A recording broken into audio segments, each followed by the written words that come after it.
Jauh di luar tanah perjanjian, di luar jangkauan para rasul dan hiruk-pikuk kekaisaran Romawi, sebuah klaim luar biasa muncul dari jantung peradaban India kuno. Di dalam lembaran sebuah teks suci Hindu yang dihormati, Bhavishya Purana, tersembunyi sebuah kisah yang mengguncang pondasi sejarah dan iman. Teks ini menceritakan pertemuan seorang raja agung dengan sosok misterius bernama Isa Putra, sang putra Allah, yang dikatakan lahir dari seorang perawan dan datang untuk memurnikan Dharma. Mungkinkah ini adalah gema kisah Yesus Kristus yang tersesat ribuan kilometer dari Yudea? Benarkah ada jejak Sang Juru Selamat di tanah para dewa Hindu? Pertanyaan ini memaksa kita untuk memulai sebuah perjalanan investigasi, membedah teks kuno dan ajaran iman untuk menemukan kebenaran di balik misteri Isa Putra.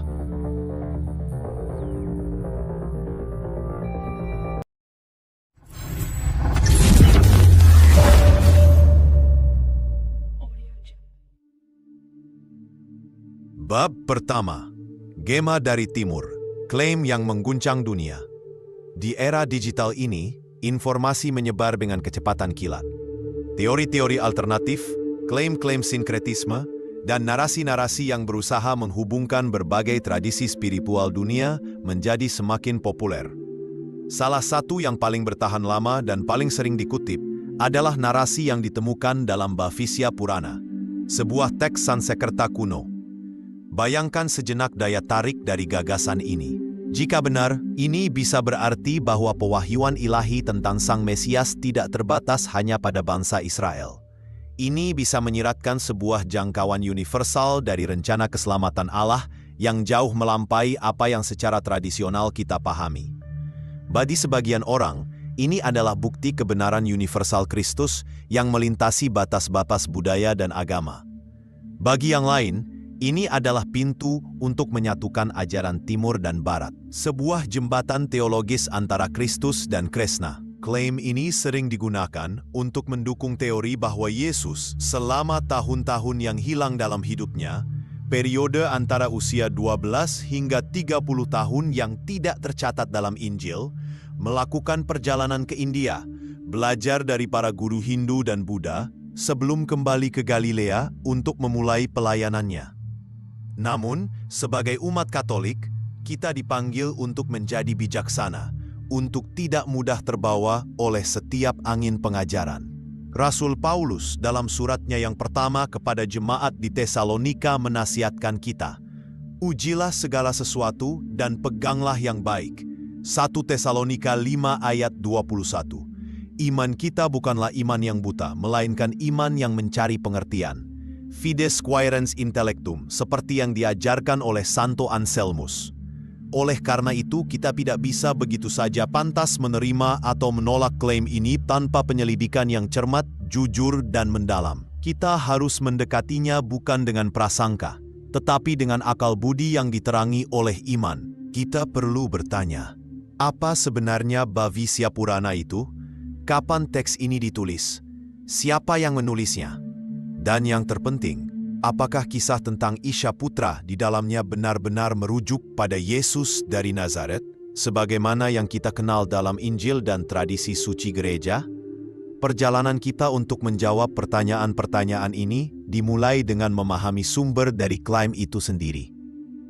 Kita harus membedah teks ini bukan sebagai penganutnya, tetapi sebagai para penyelidik kebenaran yang mencari kejelasan di tengah kabut misteri sejarah.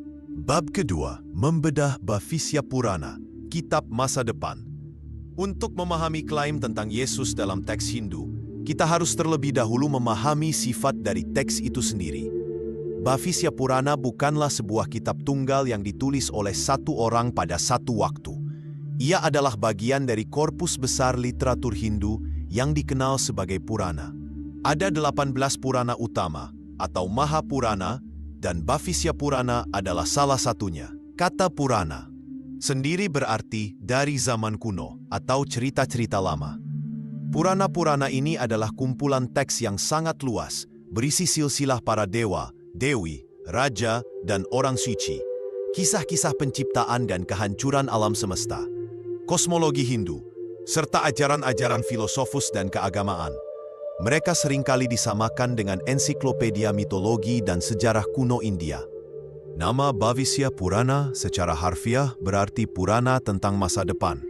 Sesuai dengan namanya, ciri khas kitab ini adalah isinya yang berfokus pada nubuat atau ramalan mengenai peristiwa-peristiwa yang akan datang. Ia mengklaim meramalkan masa depan, termasuk kedatangan berbagai penguasa dan dinasti seperti dinasti Maurya, Gupta, hingga kedatangan pengaruh Inggris di India. Disinilah letak masalah kritis pertama yang harus kita hadapi dari sudut pandang analisis sejarah dan tekstual. Para sarjana dan sejarawan modern, baik dari Barat maupun India, secara luas sepakat bahwa Bhavishya Purana adalah salah satu teks yang paling problematis dan kompleks. Mengapa? Karena ia bukanlah sebuah dokumen statis yang ditulis ribuan tahun lalu dan tetap tak tersentuh. Sebaliknya, ia adalah sebuah teks yang hidup, sebuah karya yang telah mengalami banyak penambahan, revisi, dan penyisipan selama berabad-abad. Para ahli filologi yang mempelajari manuskrip-manuskrip kuno telah mengidentifikasi berbagai lapisan tulisan dalam Bhavishya Purana. Beberapa bagian intinya mungkin memang berasal dari periode kuno, sekitar 500 Masehi. Namun banyak bagian lainnya, terutama bagian yang berisi nubuat yang sangat spesifik, menunjukkan tanda-tanda jelas bahwa mereka ditulis setelah peristiwa yang diramalkan itu terjadi. Ini adalah fenomena yang dikenal dalam studi biblika sebagai vaticinium ex eventu, atau nubuat dari peristiwa. Sebuah ramalan yang ditulis seolah-olah mendahului suatu kejadian, padahal sebenarnya ditulis setelah kejadian itu sudah berlangsung untuk memberikan kesan keilahian atau otoritas pada teks tersebut. Sebagai contoh, bagian-bagian yang meramalkan pemerintahan Ratu Victoria dari Inggris jelas tidak mungkin ditulis pada tahun 500 Masehi. Para ahli menyimpulkan bahwa bagian-bagian ini kemungkinan besar ditambahkan pada abad ke-18 atau ke-19, saat kehadiran Inggris sudah menjadi fakta sejarah di India. Dengan kata lain, teks ini terus diperbarui seiring berjalannya waktu. Ini bukanlah sebuah penipuan dalam konteks budaya aslinya, melainkan cara tradisi lisan dan tulisan berkembang, mengadaptasi dan memasukkan peristiwa-peristiwa baru ke dalam kerangka narasi suci mereka. Namun bagi kita yang mencari kebenaran historis, pemahaman ini sangatlah krusial. Bab ketiga, pertemuan di puncak Himalaya, kisah Raja Shalifana dan Ishaputra. Kisah yang menjadi pusat perhatian kita terdapat dalam sebuah bagian dari Bhavishya Purana yang disebut Pratisarga Parva. Bagian inilah yang paling sering dikutip oleh para pendukung teori Yesus di India. Mari kita dengarkan narasi tersebut sebagaimana tertulis di dalamnya. Alkisah, pada suatu waktu, seorang raja besar dari dinasti Shalifana yang memerintah di India Tengah melakukan perjalanan ke pegunungan Himalaya. Di sana, di tengah-tengah puncak-puncak yang tertutup salju, sang raja bertemu dengan seorang sosok suci yang agung. Wajahnya bersinar. Ia mengenakan jubah putih dan penampilannya tampak ilahi. Sang raja dengan penuh hormat bertanya kepada orang suci itu, "Siapakah engkau, Tuan?" Sosok itu menjawab dengan tenang dan berwibawa. Ia memperkenalkan dirinya dengan nama yang menggema hingga ke lubuk jiwa, Ishaputra. Ia menjelaskan asal-usulnya, mengatakan, "Ketahuilah, wahai raja, aku datang dari negeri asing. Aku dikenal sebagai Ishaputra, yang lahir dari seorang perawan, Kanyagarbha-sambhava. Aku adalah pembawa dharma bagi para meleca, sebutan untuk orang asing atau non-Hindu, dan aku mengajarkan kebenaran yang agung kepada mereka." Sosok Ishaputra ini kemudian melanjutkan ceritanya. Ia berbicara tentang bagaimana ia telah menegakkan cinta, kebenaran, dan kemurnian hati di antara orang-orang. Ia menceritakan bagaimana ia harus menderita di tangan orang-orang yang tidak benar, dan bagaimana ia menyatukan dirinya dengan Yang Maha Tinggi. Setelah itu, ia datang ke tanah India. Mendengar kisah ini, sang raja membungkuk hormat kepada sosok yang ia yakini sebagai perwujudan ilahi. Kisah ini yang disajikan dengan begitu sederhana namun kuat, mengandung paralel yang tidak dapat disangkal dengan kehidupan Yesus Kristus yang kita kenal dari Injil. Nama Isya Putra dapat diterjemahkan sebagai Putra Tuhan atau Utra Isya, sangat mirip dengan sebutan Yesus. Pengakuan bahwa ia lahir dari seorang perawan, misinya kepada bangsa asing, penekanannya pada kebenaran dan cinta, bahkan penyebutan penderitaannya, semuanya tampak seperti cerminan langsung dari narasi Injil. Kemiripan yang begitu mencolok ini terdengar terlalu luar biasa untuk menjadi kebetulan belaka. Namun, disinilah pertanyaan yang sesungguhnya dimulai. Apakah kemiripan ini adalah bukti dari sebuah nubuat kuno, ataukah ada penjelasan lain, sebuah penjelasan yang tersembunyi di balik lapisan-lapisan sejarah, bahasa, dan teologi yang jauh lebih kompleks dari yang terlihat di permukaan. Bab keempat, debat para sarjana, masalah tinta dan waktu. Seperti yang telah kita lihat, kemiripan antara kisah Isya Putra dalam Bhavishya Purana dan riwayat Yesus Kristus dalam Injil memang sangat mencengangkan pada pandangan pertama. Namun, dalam penyelidikan kebenaran, baik dalam iman maupun dalam ilmu pengetahuan, pandangan pertama seringkali tidak cukup. Kita harus menggali lebih dalam, melampaui permukaan teks, dan memasuki dunia kritik sejarah dan filologi, ilmu yang mempelajari naskah-naskah kuno. Disinilah argumen Yesus dalam kitab Hindu mulai menghadapi tantangan yang sangat serius. Sebagaimana telah kita singgung sebelumnya, masalah utama terletak pada usia dan integritas dari naskah Bhavishya Purana itu sendiri. Khususnya bagian Pratisarga Parva, di mana kisah Isya Putra ditemukan. Para sarjana terkemuka di bidang studi Sanskerta dan Hinduisme, seperti Gustav Glausen dan Wendy Doniger, telah lama menyimpulkan bahwa Pratisarga Parva adalah bagian yang paling jelas merupakan tambahan dari era yang jauh lebih modern. Ini bukanlah spekulasi, melainkan kesimpulan yang didasarkan pada bukti internal yang kuat di dalam teks itu sendiri.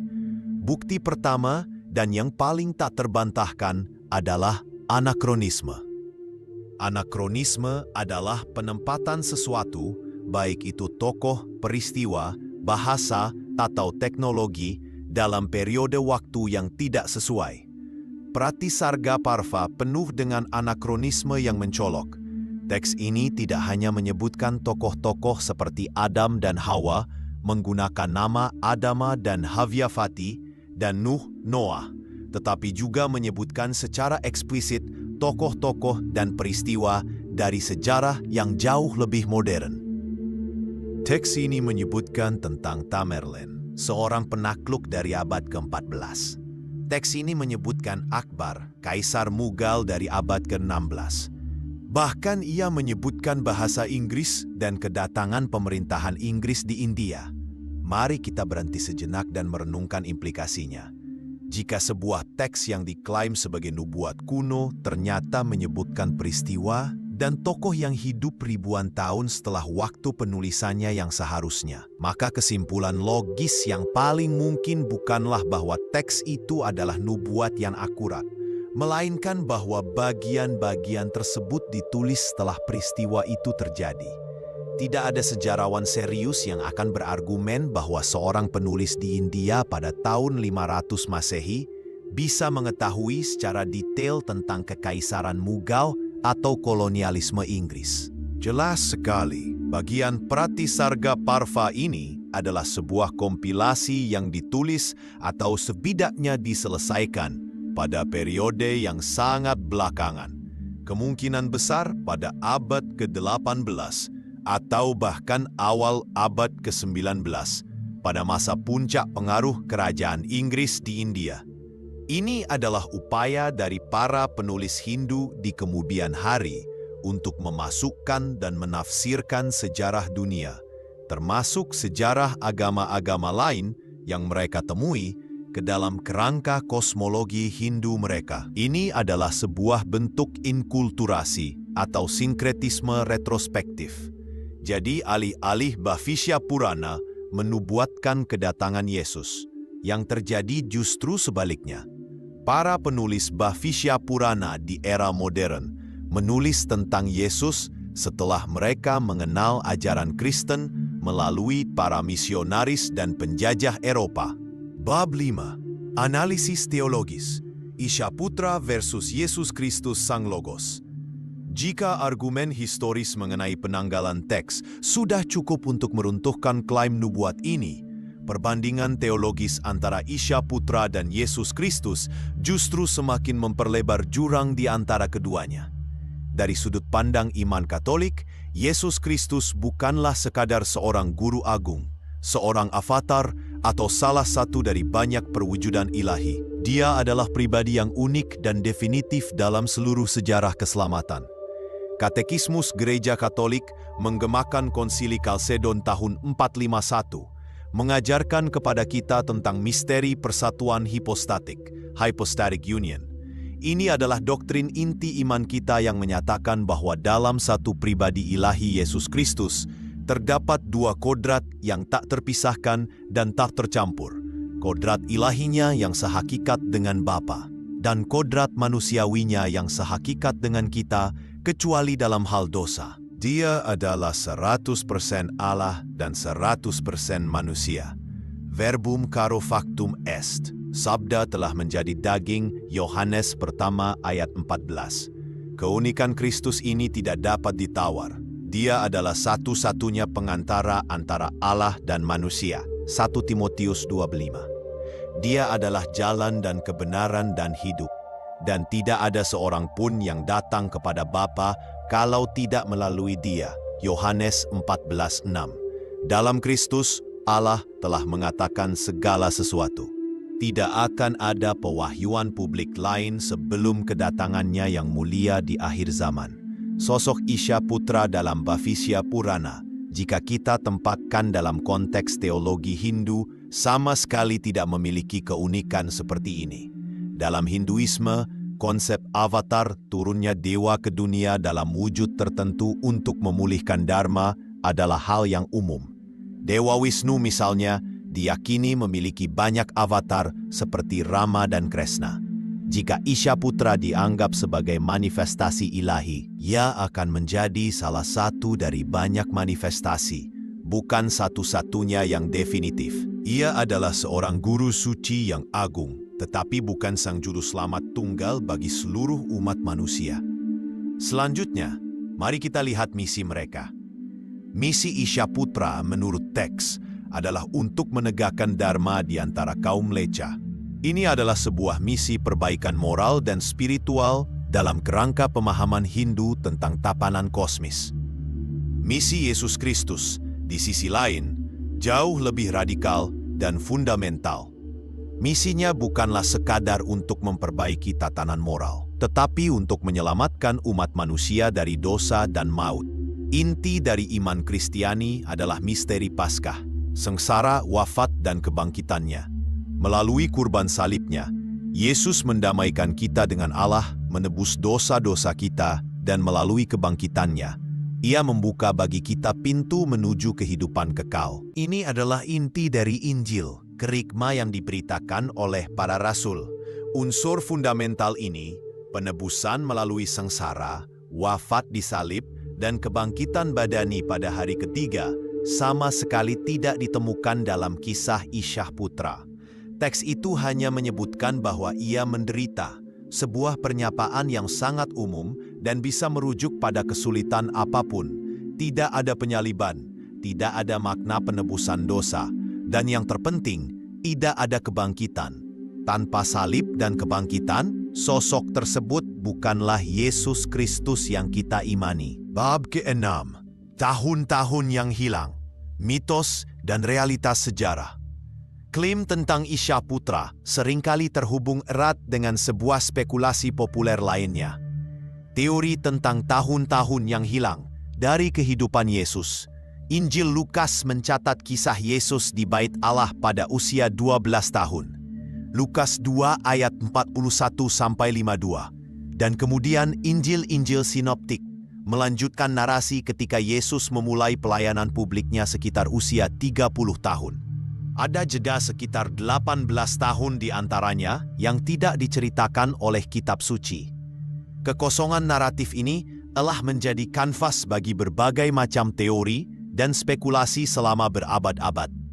Salah satu yang paling gigih adalah gagasan bahwa selama periode ini, Yesus melakukan perjalanan ke timur, khususnya ke India dan Tibet, untuk belajar dari para guru Hindu dan Buddha. Teori ini pertama kali dipopulerkan di dunia barat pada akhir abad ke-19 oleh seorang jurnalis Rusia bernama Nicholas Notovich yang mengklaim telah menemukan sebuah naskah kuno di biara Hemis di Ladakh, India, yang menceritakan kehidupan Santo Isa, versi lain dari nama Yesus. Namun, ketika klaim Notovich ini diselidiki oleh para sarjana, naskah tersebut terbukti tidak pernah ada. Para biksu di biara Hemis sendiri menyangkal pernah bertemu dengan Notovich atau memiliki naskah semacam itu. Para ahli bahasa dan sejarah dengan cepat membongkar buku Notovich sebagai sebuah rekayasa. Meskipun demikian, gagasan itu terlanjur menarik imajinasi publik dan terus hidup hingga hari ini. Seringkali diperkuat oleh narasi seperti yang ada di Bhavishya Purana. Dari sudut pandang sejarah, teori Yesus di India tidak memiliki dasar sama sekali. Tidak ada satupun bukti arkeologis, tekstual, atau historis dari zaman kuno yang mendukung gagasan ini. Semua sumber paling awal tentang kehidupan Yesus, Injil kanonik, tulisan-tulisan para bapa gereja, bahkan sumber-sumber non-Kristen seperti tulisan sejarawan Romawi Tacitus atau sejarawan Yahudi Josephus, menempatkan Yesus secara kokoh dan eksklusif di dalam konteks geografis dan budaya Palestina abad pertama. Secara teologis, gagasan ini juga bertentangan dengan seluruh narasi Injil. Injil Matius dan Lukas dengan sangat cermat menelusuri silsilah Yesus kembali ke Abraham dan Daud, menempatkannya sebagai penggenapan dari janji-janji Allah kepada Israel. Pelayanannya dimulai di Galilea, di tengah-tengah orang Yahudi. Pengajarannya, seperti dalam khotbah di bukit, bukanlah campuran filosofi timur, melainkan sebuah penggenapan dan pendalaman yang radikal dari Taurat Musa dan ajaran para nabi. Yesus berkata, "Janganlah kamu menyangka bahwa aku datang untuk meniadakan hukum Taurat atau kitab para nabi. Aku datang bukan untuk meniadakannya, melainkan untuk menggenapinya." Matius 5 ayat 17. Identitasnya sebagai seorang rabi Yahudi, pemahamannya yang mendalam tentang kitab suci Ibrani, dan fokus misi awalnya kepada domba-domba yang hilang dari umat Israel. Matius 15 ayat 24, semuanya menunjukkan bahwa kehidupan dan formasinya berakar kuat dalam tradisi Yahudi, bukan di biara-biara Himalaya. Menempatkan Yesus di India selama tahun-tahun pembentukannya berarti mencabutnya dari akar sejarah dan teologisnya, mengubahnya menjadi sosok sinkretis yang asing bagi kesaksian Perjanjian Baru. Jika kisah Isya Putra bukanlah nubuat dan Yesus secara historis tidak pernah pergi ke India, lalu dari mana datangnya kemiripan yang luar biasa ini? Apakah ini murni kebetulan atau ada proses lain yang sedang bekerja di sini? Sebuah proses pertukaran budaya dan ide yang terjadi justru setelah era Kristus. Bab ke-7. Jejak Santo Thomas di tanah India. Kita telah sampai pada sebuah kesimpulan penting.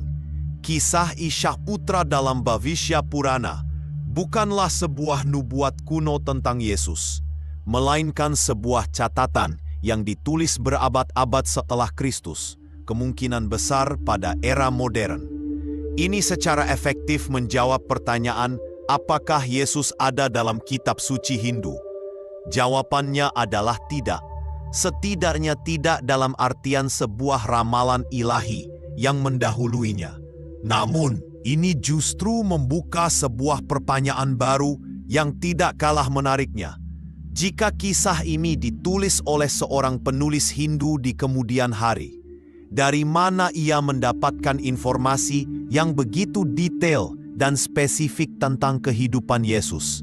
Jawabannya tidak terletak pada perjalanan mistis Yesus ke India, melainkan pada perjalanan sebaliknya, perjalanan Injil yang dibawa ke jantung peradaban India. Perjalanan ini dimulai jauh lebih awal dari yang dibayangkan banyak orang. Bukan dengan kapal-kapal dagang Inggris, tetapi dengan langkah kaki seorang rasul. Tradisi suci gereja yang dipegang teguh terutama oleh umat Kristiani di India Selatan mengisahkan bahwa Rasul Thomas, yang kita kenal sebagai Thomas yang ragu-ragu, adalah rasul yang membawa kabar gembira ke India. Tradisi ini bukanlah dongeng atau legenda yang baru muncul. Ragam tulisan Kristen dari abad-abad awal, seperti Kisah Rasul Thomas, sebuah teks apokrif dari abad ketiga, memberikan narasi yang sangat mendetail tentang perjalanan, penginjilan, dan kemartiran Santo Thomas di India. Meskipun teks seperti ini tidak termasuk dalam kanon Alkitab, ia mencerminkan sebuah tradisi lisan dan tulisan yang sudah sangat tua dan mengakar. Para bapa gereja awal, seperti Santo Efrem dari Suriah, Santo Gregorius dari Nazianzus, dan sejarawan gereja Eusebius dari Kaisarea, semuanya menyebutkan atau merujuk pada misi Santo Thomas di timur, khususnya di India. Sejarah sekuler pun mendukung kemungkinan ini. Pada abad pertama Masehi, hubungan perdagangan antara Kekaisaran Romawi dan India sedang berada di puncaknya. Jalur laut yang memanfaatkan angin muson memungkinkan perjalanan yang relatif cepat dan aman dari pelabuhan-pelabuhan Mesir Romawi ke pesisir Malabar di India Selatan. Kapal-kapal syarat dengan emas Romawi berlayar untuk ditukarkan dengan rempah-rempah, sutra, dan barang-barang mewah lainnya. Di mana ada perdagangan, di situ ada pertukaran manusia dan gagasan. Sudah ada komunitas-komunitas Yahudi yang mapan di pesisir India, yang kemungkinan besar menjadi titik kontak pertama bagi para misionaris Kristen awal, sama seperti strategi penginjilan Santo Paulus di seluruh Mediterania.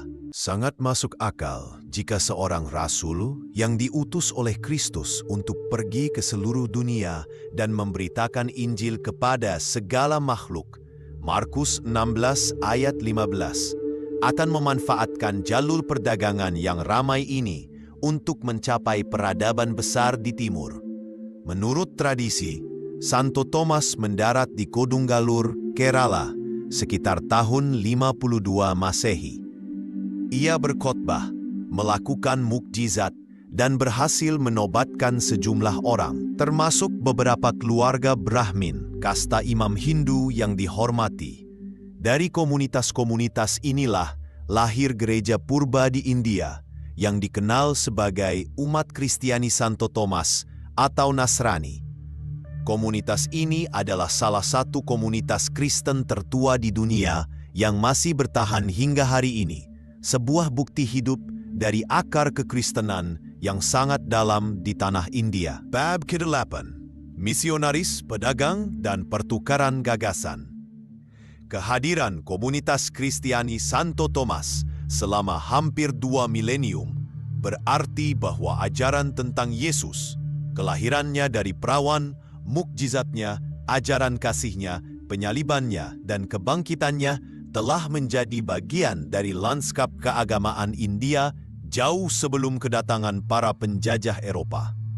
Umat Nasrani hidup berdampingan secara damai dengan tetangga Hindu, Muslim, dan Yahudi mereka. Mereka mengadopsi banyak adat istiadat sosial budaya setempat, namun dengan teguh mempertahankan iman Kristen dan liturgi mereka yang unik, yang berakar pada tradisi gereja Syria Timur.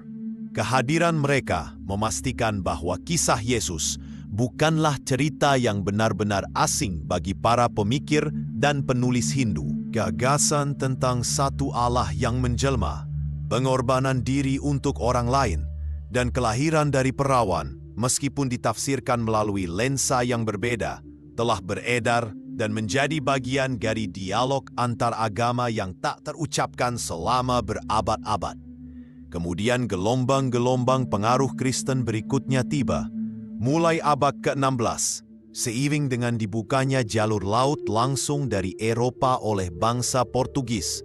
Misionaris Katolik Roma mulai berdatangan dalam jumlah besar. Tokoh yang paling menonjol di antara mereka adalah Santo Franciscus Xaverius, salah satu pendiri Serikat Yesus. Ia dan para misionaris lainnya melakukan penginjilan yang ekstensif di sepanjang pesisir India, mendirikan gereja, sekolah, dan seminari. Upaya ini membawa versi kekristenan Eropa yang lebih terstruktur dan dogmatis, yang terkadang menimbulkan ketegangan dengan tradisi Kristiani Santo Thomas yang lebih tua. Namun yang terpenting bagi pembahasan kita, hal ini secara dramatis meningkatkan visibilitas dan pengetahuan tentang ajaran Kristen di seluruh anak benua India. Kisah-kisah dari Alkitab diterjemahkan, katekismus diajarkan, dan narasi kehidupan Kristus menjadi lebih dikenal luas, bahkan di kalangan non-Kristen. Gelombang terakhir dan yang paling berpengaruh dalam konteks Bhavishya Purana adalah kedatangan misionaris Protestan bersamaan dengan konsolidasi kekuasaan Kemaharajaan Britania di India pada abad ke-18 dan ke-19. Periode ini ditandai dengan debat dan dialog intelektual yang intens antara para sarjana Kristen dan para reformis Hindu. Para misionaris tidak hanya berkhotbah, tetapi juga mendirikan mesin cetak, menerbitkan Alkitab dalam bahasa-bahasa lokal, dan menulis pamflet-pamflet yang membandingkan dan seringkali mengkritik Hinduisme dengan kekristenan. Sebagai tanggapan, para pemikir Hindu mulai mempelajari kekristenan secara mendalam, baik untuk menolaknya maupun untuk menemukan titik temu. Inilah kemungkinan besar konteks historis di mana bagian Pratisarga Parva dari Bhavishya Purana ditulis atau diselesaikan. Pada saat itu, pengetahuan tentang Yesus dan kekristenan sudah meresap ke dalam kesadaran intelektual India. Cerita tentang Isha Putra bukanlah gema samar dari sebuah nubuat kuno, melainkan sebuah respons sastra dan teologis terhadap kehadiran kekristenan yang sangat nyata dan berpengaruh pada saat itu. Bab ke-9, Sinkretisme, ketika dua dunia bertemu. Setelah kita memahami bahwa pengetahuan tentang Yesus telah tersedia di India selama berabad-abad, langkah terakhir adalah memahami mekanisme bagaimana kisahnya bisa diserap dan diadaptasi ke dalam sebuah teks suci Hindu. Proses ini dikenal sebagai sinkretisme, yaitu penggabungan atau perpaduan unsur-unsur dari tradisi agama atau budaya yang berbeda. Sinkretisme bukanlah fenomena yang aneh. Ia terjadi di hampir setiap agama besar di dunia ketika bertemu dengan budaya baru.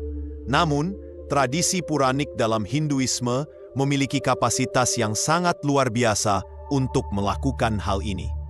Berbeda dari tradisi Abrahamik, Yahudi, Kristen, Islam yang cenderung menekankan eksklusivitas kebenaran wahyu mereka, Hinduisme seringkali bersifat lebih inklusif dan absorptif. Ia memiliki kemampuan untuk melihat kebenaran dalam berbagai jalan spiritual dan seringkali memasukkan tokoh-tokoh suci dari tradisi lain ke dalam kerangka teologisnya yang luas. Dalam pandangan dunia Hindu, seorang guru suci atau tokoh ilahi dari negeri asing tidak serta-merta dilihat sebagai ancaman atau nabi palsu. Sebaliknya, ia bisa dilihat sebagai manifestasi lain dari realitas ilahi yang sama. Seorang avatar atau orang suci yang datang untuk mengajarkan dharma yang sesuai dengan waktu dan tempatnya. Dari sudut pandang seorang penulis Hindu pada abad ke-18 atau ke-19 yang terkesan oleh ajaran moral Yesus dan kekuatan spiritual kekristenan, adalah hal yang wajar untuk mencoba menempatkan sosok Isha Putra ini ke dalam narasi suci mereka. Ini bukanlah tindakan plagiarisme atau penipuan dalam pemahaman modern kita. Sebaliknya, ini adalah sebuah bentuk penghormatan dan sebuah cara untuk memahami fenomena baru, kekristenan, dengan menggunakan kategori-kategori yang sudah ada dalam tradisi mereka sendiri. Dengan menyebutnya Isya Putra, lahir dari perawan, dan pembawa Dharma, sang penulis mengambil elemen-elemen paling menonjol dari narasi Kristen yang ia dengar dan menafsirkannya kembali dalam konteks Hindu. Dengan demikian, kisah Isya Putra dalam Bhavisya Purana menjadi sebuah studi kasus yang menarik tentang bagaimana dua peradaban besar berinteraksi. Ia bukanlah bukti bahwa Yesus belajar di India, melainkan bukti bahwa India telah belajar tentang Yesus dan meresponsnya dengan cara yang unik dan kreatif sesuai dengan tradisi spiritualnya sendiri. Kisah ini tidak membuktikan adanya nubuat Hindu tentang Kristus, tetapi justru membuktikan jangkauan global dari pemberitaan Injil itu sendiri.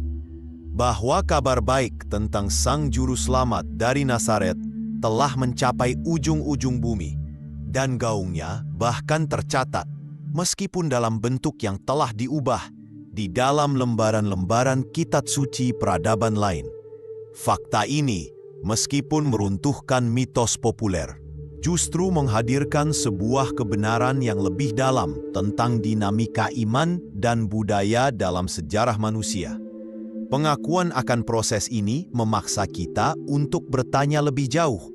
Jika dialog dan pertukaran gagasan ini telah terjadi, bagaimana seharusnya kita, sebagai umat Katolik, memandang kebenaran dan kebaikan yang mungkin ada dalam tradisi agama seperti Hinduisme? Bab ke-10, Konsili Vatikan II, sebuah jendela yang terbuka.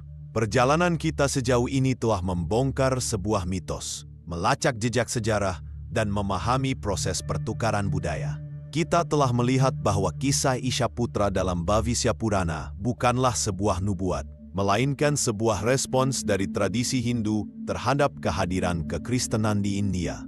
Kesimpulan ini mungkin terasa memuaskan dari sudut pandang historis, tetapi ia meninggalkan kita dengan sebuah pertanyaan teologis yang jauh lebih mendalam dan penting. Jika teks ini adalah hasil dari interaksi antar agama, bagaimana Gereja Katolik memandang interaksi semacam itu? Bagaimana sikap resmi gereja terhadap agama-agama besar dunia seperti Hinduisme yang memiliki tradisi spiritual yang begitu kaya, kuno, dan mendalam?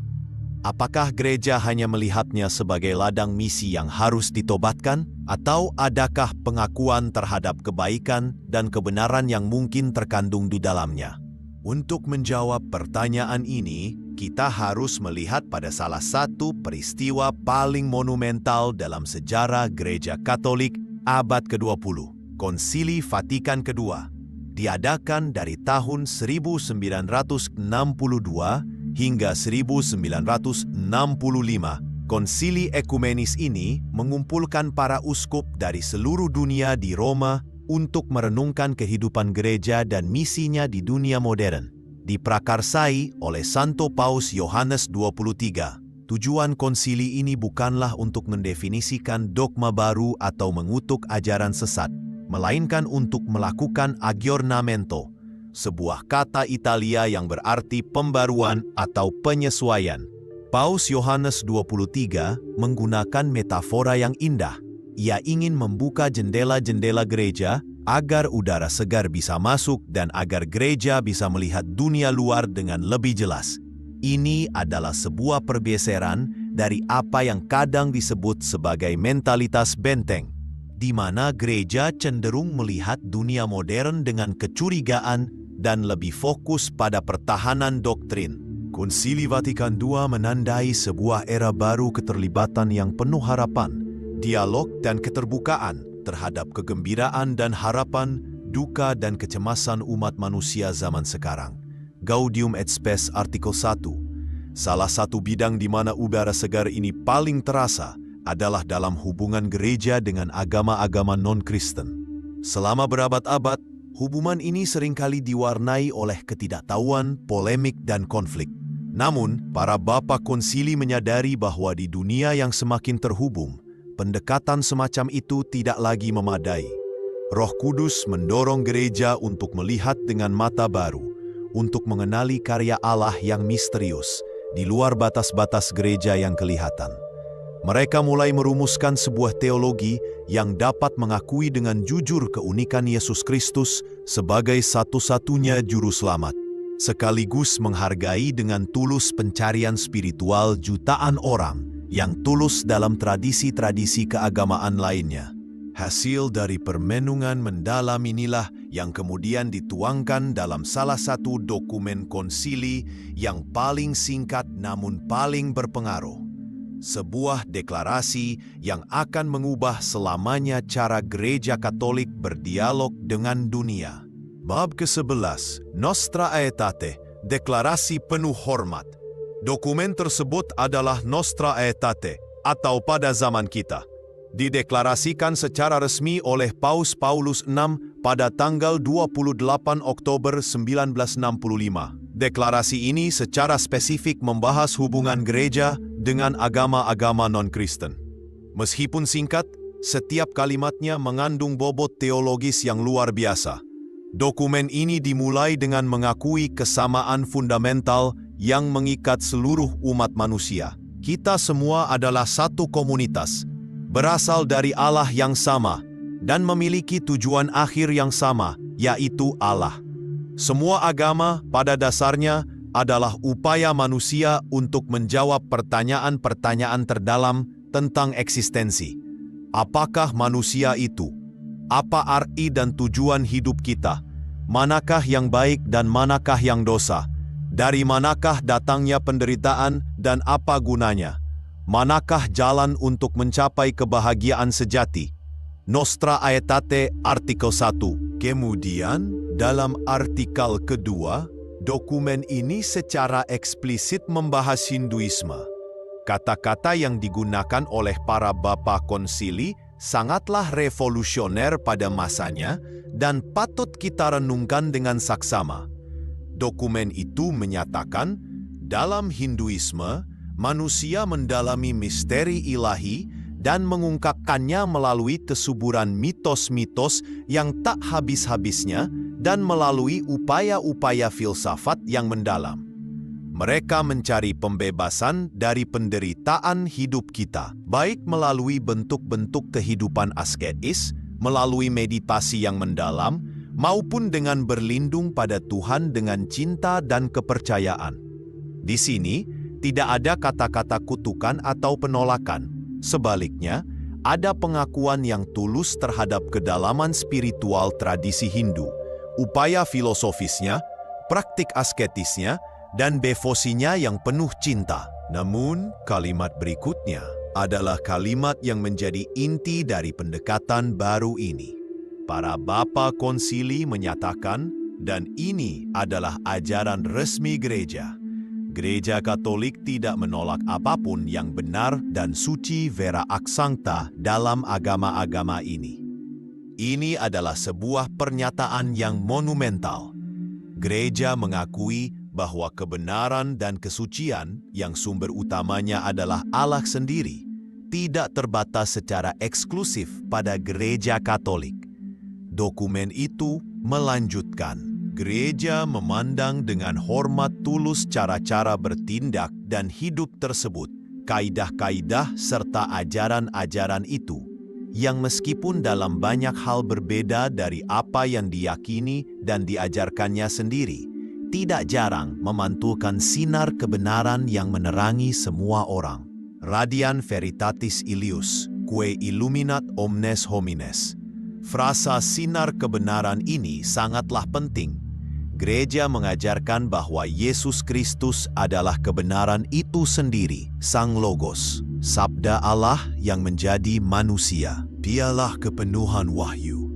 Namun, sinar dari kebenaran yang satu dan sama itu dapat terpantul dalam berbagai budaya dan tradisi keagamaan. Roh Kudus yang bertiup kemana ia mau, Yohanes 3 ayat 8, telah menaburkan benih-benih sabda, semina verbi, di seluruh penjuru dunia, bahkan sebelum kedatangan para misionaris.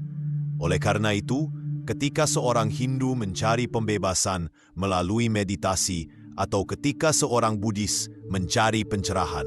Gereja melihat di dalamnya sebuah gema dari kerinduan universal manusia akan Allah. Sebuah kerinduan yang ditanamkan oleh Sang Pencipta sendiri. Sikap ini bukanlah relativisme agama. Nostra Aetate sama sekali tidak mengatakan bahwa semua agama sama atau semua jalan menuju keselamatan itu setara. Justru sebaliknya, dokumen ini segera menegaskan kembali di kalimat berikutnya. Namun, gereja tiada hentinya mewartakan dan wajib mewartakan Kristus yang adalah jalan, kebenaran, dan hidup. Yohanes 14 ayat 6. Dalam Dia, manusia menemukan kepenuhan hidup keagamaan, dan melalui Dia, Allah mendamaikan segala sesuatu dengan dirinya. Ini adalah paradoks agung dari iman Katolik, kemampuan untuk memegang teguh keunikan Kristus sambil pada saat yang sama menghormati dan belajar dari kebenaran parsial yang ditemukan di tempat lain. Bab 12. Dialog antaragama bukan kompromi, melainkan kesaksian. Ajaran revolusioner dari Nostra Aetate bukanlah sekadar sebuah dokumen teologis yang tersimpan di arsip Vatikan. Ia adalah sebuah panggilan untuk bertindak, sebuah mandat untuk membangun jembatan pemahaman dan rasa hormat melalui dialog antaragama. Dari sudut pandang Katolik, dialog ini bukanlah upaya untuk menegosiasikan kebenaran atau menciptakan sebuah agama dunia baru yang sinkretis. Iman kita pada Yesus Kristus sebagai satu-satunya juru selamat tidak dapat dikompromikan. Sebaliknya, dialog adalah sebuah bentuk kesaksian. Ia adalah sebuah jalan di mana kita dapat berbagi anugerah iman kita dalam semangat kerendahan hati dan cinta kasih, sambil pada saat yang sama mendengarkan dan belajar dari pengalaman spiritual orang lain. Kantor Vatikan untuk dialog antaragama menjelaskan bahwa dialog ini dapat terjadi dalam 4 bentuk utama. Pertama, ada dialog kehidupan, di mana orang-orang dari agama yang berbeda hidup berdampingan, berbagi suka dan duka, serta berusaha menjadi tetangga yang baik. Ini adalah fondasi dari semua bentuk dialog lainnya. Kedua, ada dialog karya, di mana umat beriman dari berbagai tradisi bekerja sama dalam proyek-proyek kemanusiaan untuk memajukan keadilan, perdamaian, dan kesejahteraan bersama, seperti memberikan bantuan bencana atau memerangi kemiskinan. Ketiga, ada dialog wacana teologis, di mana para ahli dan sarjana dari agama yang berbeda bertemu untuk saling memperdalam pemahaman tentang doktrin dan tradisi masing-masing, mengklarifikasi kesalahpahaman dan menjelajahi titik-titik temu. Keempat, dan mungkin yang paling mendalam, adalah dialog pengalaman keagamaan, di mana orang-orang berbagi tentang kekayaan spiritual mereka, seperti cara mereka berdoa, bermeditasi, dan mengalami kehadiran yang ilahi. Dalam konteks pembahasan kita, pendekatan dialog inilah yang paling relevan. Menanggapi klaim tentang Isha Putra dalam Bhavisya Purana, sikap yang dianjurkan oleh gereja bukanlah cemoohan atau debat yang agresif, melainkan dialog yang sabar dan penuh hormat. Ini menjadi kesempatan untuk menjelaskan dengan lemah lembut. Kami menghargai upaya Anda untuk menghormati sosok yang Anda sebut Isha Putra. Izinkan kami berbagi dengan Anda siapa Yesus Kristus sesungguhnya bagi kami, bukan hanya sebagai guru Dharma, tetapi sebagai putra Allah yang wafat dan bangkit untuk keselamatan kami.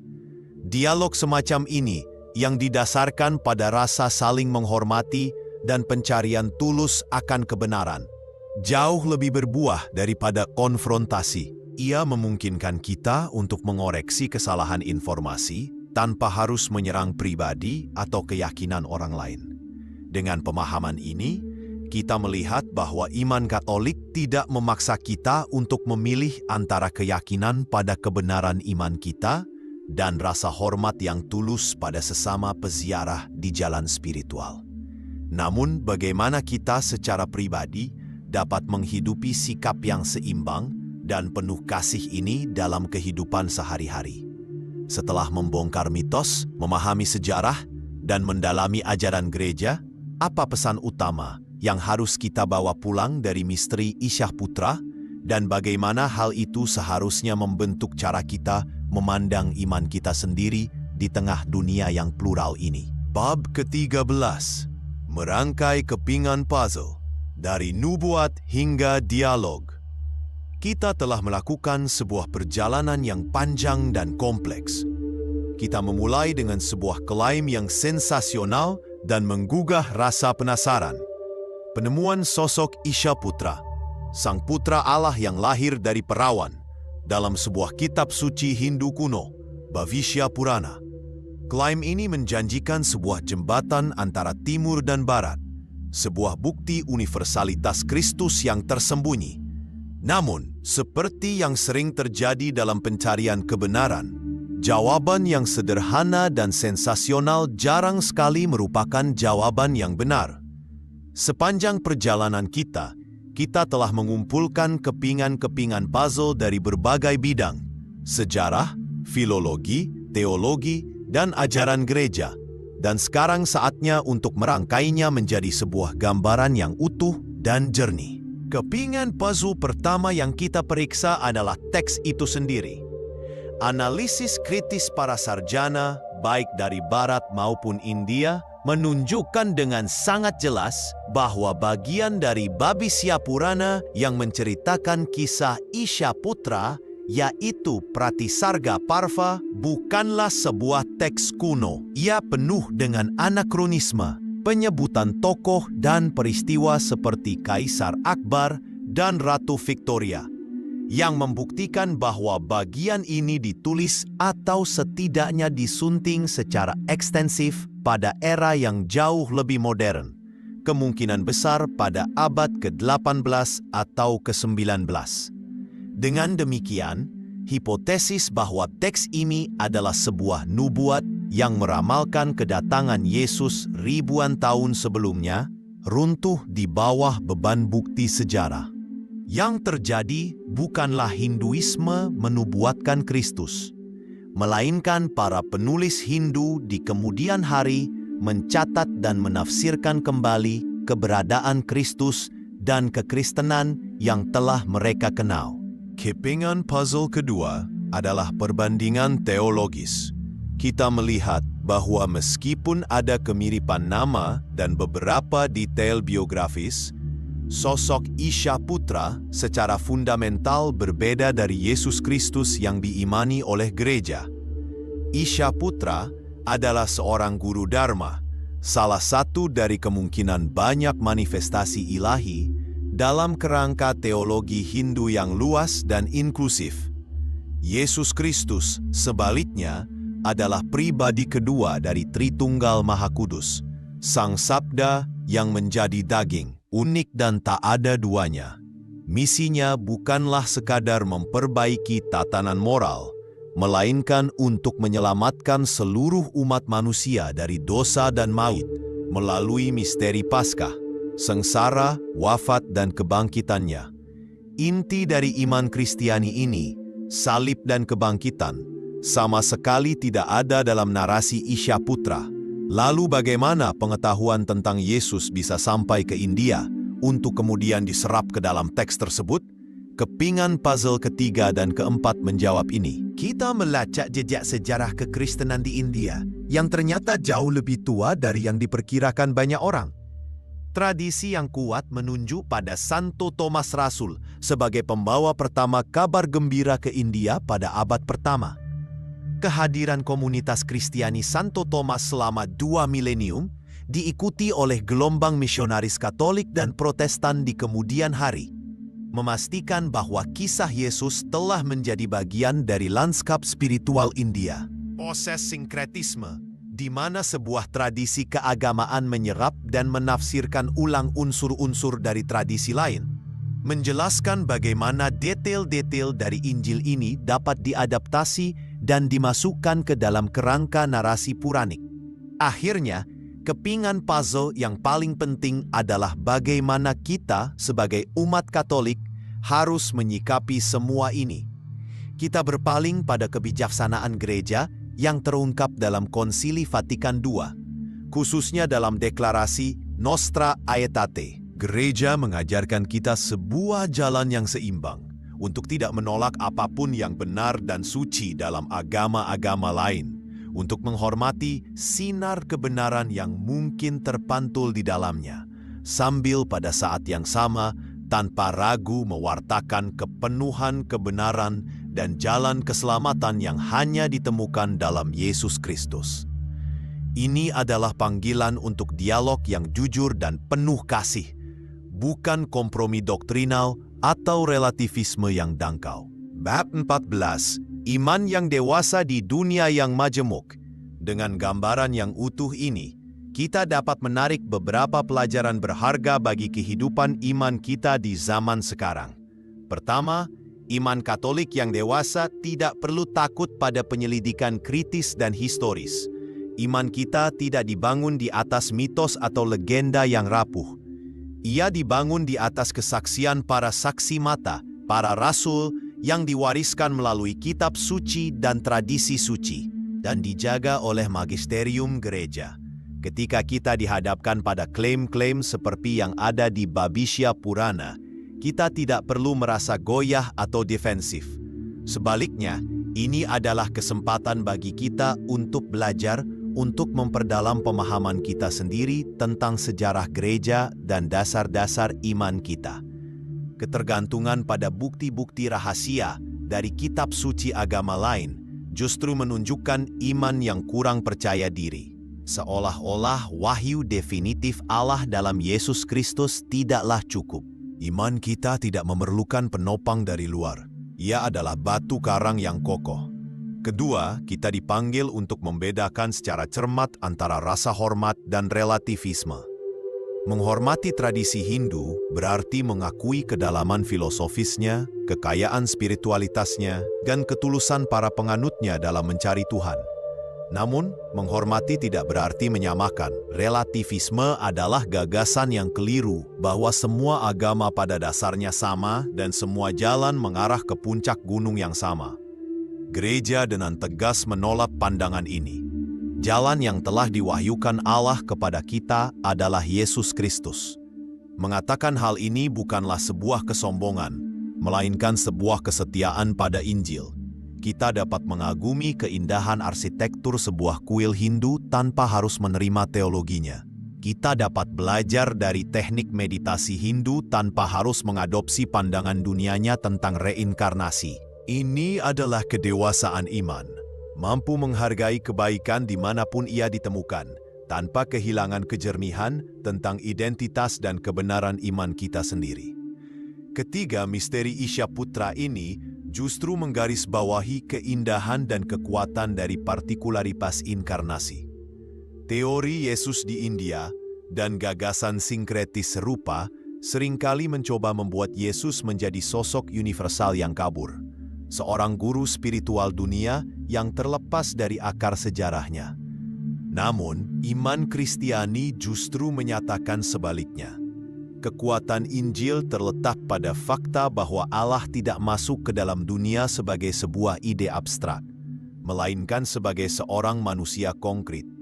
Yesus dari Nazaret, seorang Yahudi abad pertama, keturunan Daud yang hidup di bawah pendudukan Romawi, yang makan, minum, berdoa, dan mengajar sebagai seorang Yahudi yang taat. Dalam kekhususan inilah terletak universalitas sejatinya. Karena dengan menjadi manusia seutuhnya dalam satu konteks tertentu, dia dapat menebus seluruh umat manusia dalam setiap konteks. Mencabut Yesus dari akar Yahudinya dan sejarah keselamatan Israel sama saja dengan menebang pohon dari akarnya dan berharap ia tetap hidup. Kesimpulan, cahaya sejati yang menerangi setiap orang. Jadi, pada akhirnya, Apa yang kita dapatkan dari kisah Isya Putra? Kita menemukan bahwa ia bukanlah jejak Yesus di India, melainkan jejak India dalam upayanya memahami Yesus. Ia adalah gema yang terdistorsi dari kabar baik, sebuah bukti tak langsung dari daya tarik universal dan jangkauan global dari pribadi Yesus Kristus, sehingga bahkan peradaban besar lain pun merasa perlu untuk memberikan tempat baginya dalam narasi mereka. Alih-alih menjadi ancaman bagi iman kita, misteri ini justru menjadi sebuah penegasan. Ia menegaskan pentingnya penyelidikan yang jujur, kebijaksanaan gereja dalam membimbing kita, dan keindahan dialog antar agama yang didasarkan pada kebenaran dan kasih. Lebih dari segalanya, ia mengundang kita untuk kembali kepada sumber yang asli dan tak tercemar, pribadi Yesus Kristus sebagaimana diwahyukan dalam Injil dan dihidupi dalam gereja Katolik. Di sanalah kita tidak menemukan seorang Isya Putra, seorang guru Dharma di antara banyak guru lainnya. Di sanalah kita bertemu dengan Yesus Kristus, Putra Allah yang hidup, Sang Roti hidup yang turun dari surga, Anak Domba Allah yang menghapus dosa dunia. Injil Yohanes membuka dengan pernyataan agung, terang yang sesungguhnya, yang menerami setiap orang, sedang datang ke dalam dunia. Yohanes 1:9. Dokumen Nostra Aetate berbicara tentang sinar kebenaran yang ditemukan dalam agama-agama lain. Kisah Isya Putra pada akhirnya mungkin bisa dilihat sebagai salah satu pantulan sinar yang redup itu. Namun, iman memanggil kita untuk tidak puas dengan pantulan. Iman memanggil kita untuk datang langsung kepada Sang Sumber Cahaya. Karena hanya di dalam Dia, kita akan menemukan bukan hanya kebenaran, tetapi juga jalan dan kehidupan.